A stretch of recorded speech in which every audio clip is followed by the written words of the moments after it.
David and his friends, Sarah, Mark, and Lisa, arrive at the decrepit house as the sun sets, casting long shadows across the crumbling facade.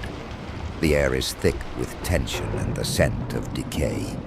The house looms ominously, its windows like dark, empty eyes staring into the dusk. David, armed with a camera and notebook, is determined to capture every detail. The group steps through the creaking front door, which groans in protest. Inside, the house is a labyrinth of dust and cobwebs. The floorboards groan underfoot, and the silence is interrupted only by the occasional drip of water from a leaky roof. As they explore, Sarah finds old photographs scattered across the floor, faded images of people long gone, their faces obscured by age and grime. She shudders and tucks them into her backpack. Mark, who has a knack for finding the macabre, discovers a hidden staircase leading to a basement. Lisa, who is usually skeptical, feels an uneasy chill and hesitates, but David encourages her to continue. In the basement, they find a large, rusted chest. David pries it open with a crowbar, revealing old journals and strange artifacts.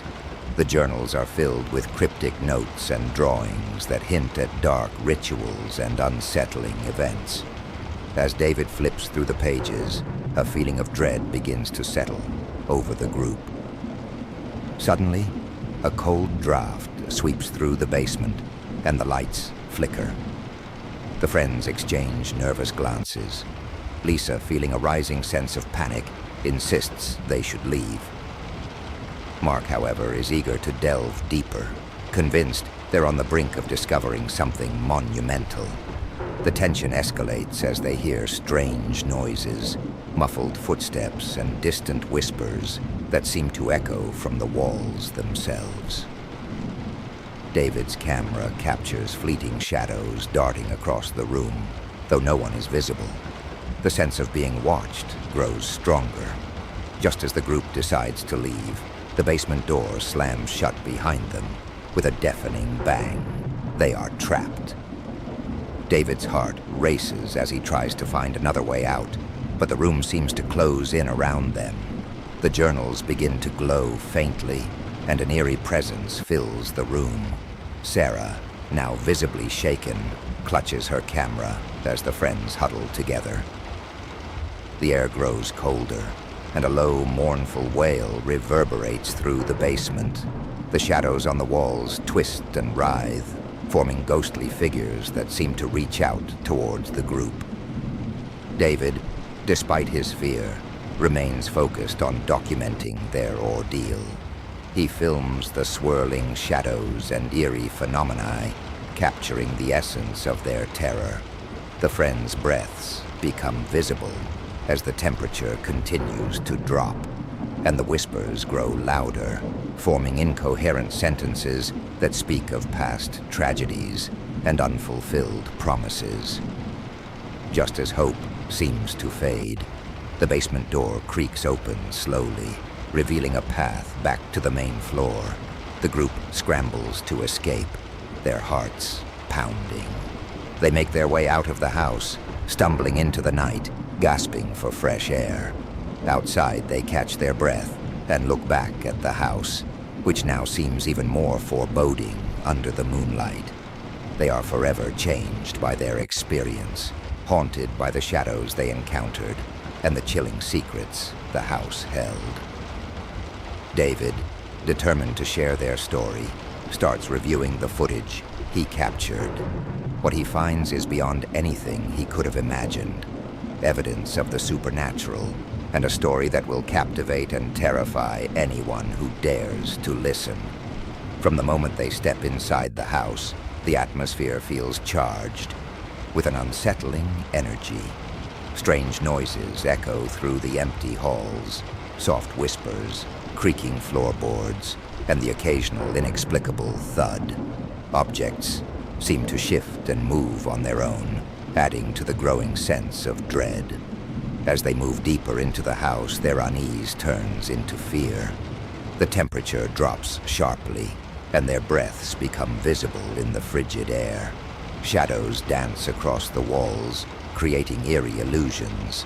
Sarah, the most sensitive of the group, begins to have disturbing visions, flashes of ghostly figures, and grotesque scenes from an unknown past. Mark, intrigued by the supernatural, tries to capture these phenomena on his camera. But the more he films, the more the strange occurrences escalate. The house seems to come alive, reacting to their presence. The friends experience sudden, intense feelings of being watched and followed. The tension mounts as they encounter more inexplicable events. Doors slamming shut on their own, footsteps echoing in empty rooms, and disembodied voices that seem to call out to them. The friends struggle to stay calm, but the house's malevolent presence is palpable, pushing them to their limits. In their search for answers, David and his friends discover an old ledger hidden in the attic, covered in dust and cobwebs. The ledger details a series of gruesome murders and tortures that occurred in the house during the late 19th century. The entries describe a wealthy family who once lived there and suffered unimaginable horrors. The ledger reveals that the family was subjected to horrific events that led to their deaths under mysterious and brutal circumstances. It details accounts of the family members being tortured and ultimately killed by an unknown assailant. The descriptions are vivid and chilling, painting a horrifying picture of the events that took place.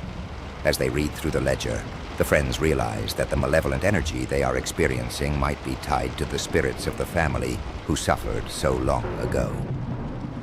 The house seems to be haunted by their suffering, and the events they are witnessing are echoes of the past. Desperate to escape, the group decides to leave the house. However, as they make their way toward the exit, they are confronted by a final terrifying vision, a ghostly reenactment of the family's last moments. The scene is so vivid that it feels as if they are reliving the horrors themselves. Shaken and traumatized, David and his friends finally manage to escape the house. They leave with a newfound respect for the supernatural and a deep sense of unease. The ledger and the footage they captured will be a testament to the horrors that took place within the house. But the true extent of the evil they encountered remains a chilling mystery. As time passes, the friends begin to experience increasingly violent and unsettling phenomena. Objects are violently thrown across rooms, and the temperature drops to freezing levels without warning. The house feels more alive than ever, its dark presence growing stronger and more aggressive. David and his friends delve deeper into the history of the family that once lived there. They uncover disturbing secrets about the family's past, betrayals, hidden affairs, and violent conflicts. Their research reveals that the family was not only wealthy, but also deeply troubled, with dark secrets that led to their downfall. Through their investigations, they learned that the spirit of one particular family member, a young woman named Eleanor, has never found peace. Eleanor's spirit is restless, bound to the house by the torment and betrayal she suffered before her death. Her tragic fate seems to be the key to understanding the malevolent force that haunts the house. The tension reaches its peak as the apparitions become more aggressive.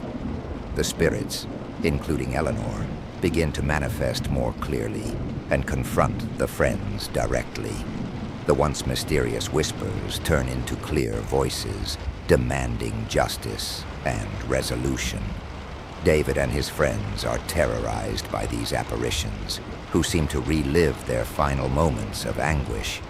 The spirits' anger is palpable, and their attacks become increasingly violent. The group finds themselves in a desperate struggle to avoid being overwhelmed by the vengeful entities. The friends realize that they must confront the truth of what happened to Eleanor and the rest of the family to put the spirits to rest. They piece together the final, horrifying details of the family's history. Eleanor was betrayed by those she loved, leading to her death and the curse that now haunts the house.